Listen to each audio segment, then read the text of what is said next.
Well student, आज की इस वीडियो में हम बात करने वाले हैं दिल्ली पॉलिटेक्निक 2023 के ऑनलाइन एप्लीकेशन फॉर्म के एक्सटेंड होने के बारे में। और साथ में स्टूडेंट हम बात करेंगे ऑनलाइन एप्लीकेशन फॉर्म को एडिट करने के बारे में कि मतलब एडिट करने का डेट आएगा या फिर नहीं आएगा, इसके बारे में पूरी इन्फॉर्मेशन देंगे। और बहुत सारे स्टूडेंट ने इस बार भी गलती कर ली एप्लीकेशन फॉर्म को फिलअप करते हुए। मैं आपको बताता हूँ क्या क्या आपने मिस्टेक कर रखी है। अगर आपने ये सारी मिस्टेक करी है तो आपका जो फॉर्म है ना एप्लीकेशन फॉर्म, वो रिजेक्ट हो जाएगा। ध्यान रखिएगा, आपका एप्लीकेशन फॉर्म रिजेक्ट कर देंगे वो लोग। तो मैं आप लोगों से रिक्वेस्ट करूंगा जितनी भी चीज़ें हम बता रहे हैं ना, बिल्कुल ध्यान से सुनिएगा। ये आप लोगों के लिए बहुत इंपॉर्टेंट है, वरना आपका फॉर्म रिजेक्ट हो सकता है। और जैसे जैसे हम बता रहे हैं वैसे वैसे सारी चीज़ों को फॉलो करिए, राइट। और दूसरी चीज़ स्टूडेंट, सबसे इंपॉर्टेंट चीज़ हम ये बताना चाहते हैं कि जो भी स्टूडेंट हमारे एंट्रेंस एग्जाम के कोर्स में इनरोल है, आप सभी से रिक्वेस्ट है कि हमने जनरल एप्टीट्यूड में आप लोगों के लिए एक नया चैप्टर ऐड किया है जिसका नाम है आपका एलिगेशन एंड मिक्सचर। उसे जरूर कर लीजिए। वहाँ से आपके 2 नंबर के, यानी कि मान के चलिए दो क्वेश्चन जरूर बनते हैं, यानी कि इस चैप्टर से 2 क्वेश्चन जरूर बनेंगे। और ये बहुत ही इंपॉर्टेंट चैप्टर, आपको बहुत ही डिफिकल्ट सा लग सकता है,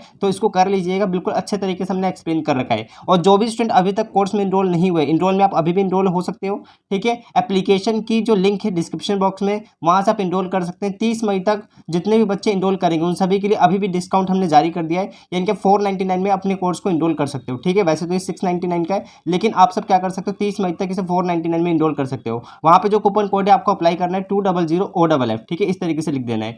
और बाकी स्टूडेंट, हम इस वीडियो को स्टार्ट करते हैं और आपको बहुत इंपॉर्टेंट चीज़ सबसे पहले तो बताते हैं। अब यहाँ पे हुआ क्या है, सबसे पहले तो एक कंफ्यूजन ये है कि भैया क्या हमारा एप्लीकेशन फॉर्म का जो लास्ट डेट है, क्या ये एक्सटेंड होगा या फिर नहीं होगा, इसके बारे में कुछ इन्फॉर्मेशन दीजिए। तो देखिए, लास्ट डेट जो है एप्लीकेशन फॉर्म को अप्लाई करने की वह 31 है ना, 31 मई है। अब ये ध्यान दीजिएगा, एक्सटेंड होगा या नहीं होगा इसके बारे में मैं आपको थोड़ा सा इन्फॉर्मेशन बताता हूँ। देखिए, प्रीवियस ईयर क्या हुआ था, कम से कम जो भी उन्होंने डेट दी थी ना, उसको 1 महीने तक एक्सटेंड किया था। इनके मान के चलिए वो एक्सटेंड कर रहे थे लगातार। जैसे जैसे कोई भी डेट दिया उन्होंने लास्ट डेट, तो 15 दिन और एक्सटेंड किया, फिर 15 दिन और एक्सटेंड किया, तो इस तरीके से वो एक्सटेंड कर रहे थे। लेकिन इस बार का अभी पूरा करेक्ट नहीं बता सकते हैं कि एक्सटेंड होगा या नहीं होगा। मान के चलिए कि मेरे अकॉर्डिंग अगर आप जानना चाहते हैं तो 60% चांस है कि ये एक्सटेंड किया जाएगा, ठीक है। इनकी एक्सटेंड होगा, ये आगे तक जाएगा अभी, क्योंकि टाइम ही बहुत कम मिला था। आप देख सकते हो कि 10 मई से फॉर्म फिलअप होना स्टार्ट हुआ था और 31 मई तक ही चला है। तो मान के चलिए अभी मे बी एक्सटेंड हो जाए, 60% चांस है। अगर ये एक्सटेंड होगा तो मैं आप लोगों को सारी इन्फॉर्मेशन दे दूंगा, ठीक है। लेकिन हाँ, आप लास्ट डेट का वेट मत करो। हो सकता है लास्ट वाले डेट वाले दिन क्या हो, क्या मतलब साइट बहुत धीमे धीमे चले, यानी कि मतलब चले ही ना, फिर कोई प्रॉब्लम आ जाए तो उससे पहले ही फिल कर दीजिए, क्योंकि आज 27 तारीख हो चुकी है। अगर ये डेट निकल गई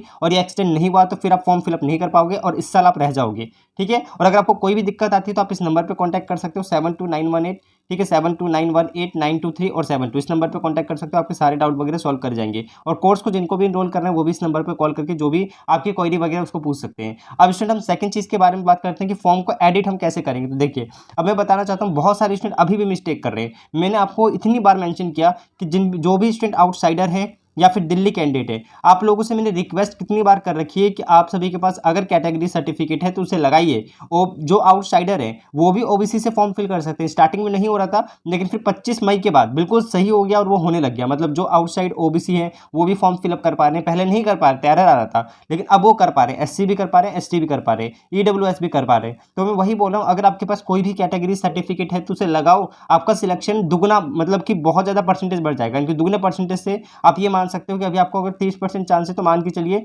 अगर आप कोई कैटेगरी सर्टिफिकेट लगा देते हो तो आपका 60% यानी कि दुगना चांस बढ़ जाएगा आप लोगों का। तो कितना फायदा होगा। सेम इस तरीके से दिल्ली वाले बच्चों से भी मेरी रिक्वेस्ट रहेगी। और हाँ, आपने जहाँ से पढ़ाई कर रखी है, जैसे मान लीजिए आपने बिहार से पढ़ाई कर रखी है तो बिहार का ही कैटेगरी सर्टिफिकेट चलेगा। अगर आपने दिल्ली के स्कूल से पढ़ाई कर रखी है तो दिल्ली का ही आपका ओबीसी या फिर जो भी सर्टिफिकेट है कैटेगरी वो चलेगा। आपको किसी और स्टेट का नहीं लगाना है।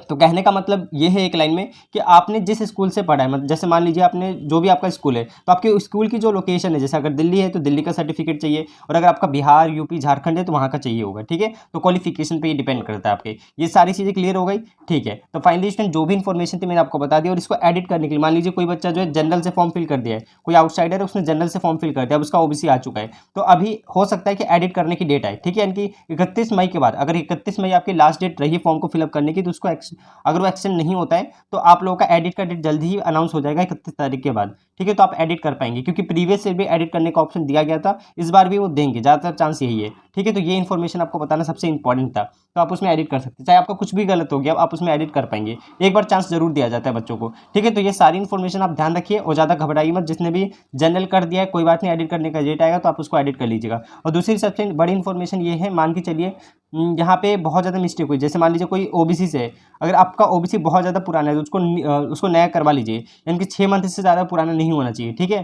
तो इन सारी चीज़ों को ध्यान रखिएगा। चलिए बाकी स्टूडेंट इस वीडियो को हम यहीं पे खत्म करते हैं, मिलेंगे अपने नेक्स्ट वीडियो में। और जिन भी स्टूडेंट को कोर्स को इनरोल करना है, एप्लीकेशन में जाइए, वहाँ से आप इनरोल कर सकते हैं, राइट। चलिए मिलते हैं अपने नेक्स्ट वीडियो में।